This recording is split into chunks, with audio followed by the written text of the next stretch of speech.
Solo 5 with techniques.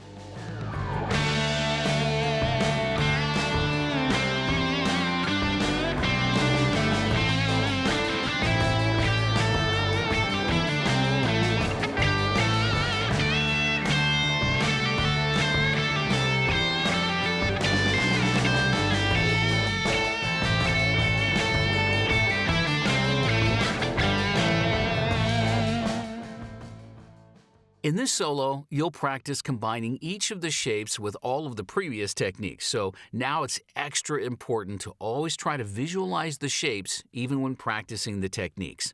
Soon, you'll feel yourself automatically adding the different techniques without even thinking about it, along with being able to jump between the different shapes. In the first section of the solo, you'll play a lick in shape 2 that later will be repeated in the third section, but this time in shape 5 and shape 1. So take note of that.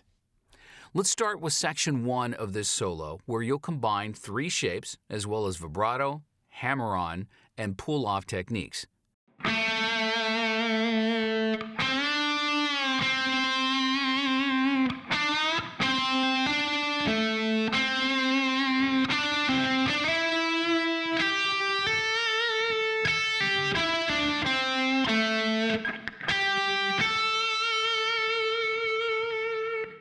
At the end of this section, you'll play the lick that will be repeated in section 3.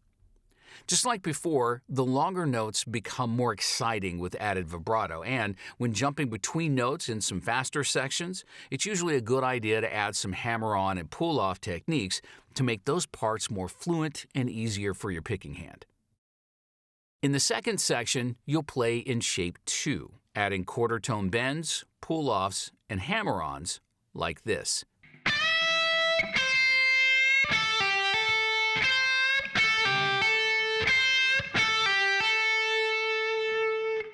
Take note of the hammer-on, pull-off, and quarter-tone bend pattern repeated throughout this section.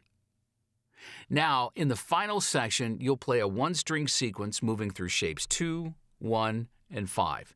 Then you'll end on the lick from the first section of the solo, but this time played in shape 5 and shape 1, which sounds like this.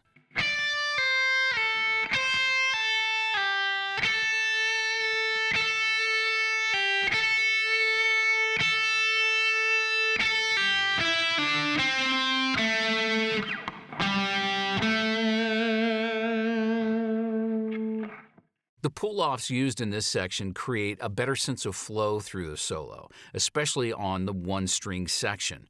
It also makes it a lot easier on your picking hand since this section requires some speed.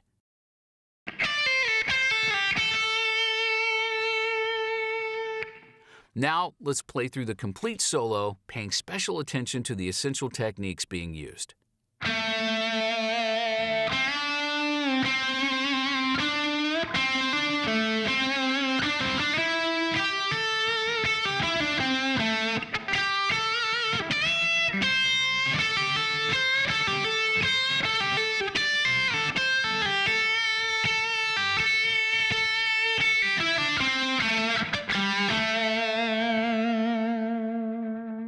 Now, let's start at a slower tempo before gradually building up the speed in the upcoming lessons.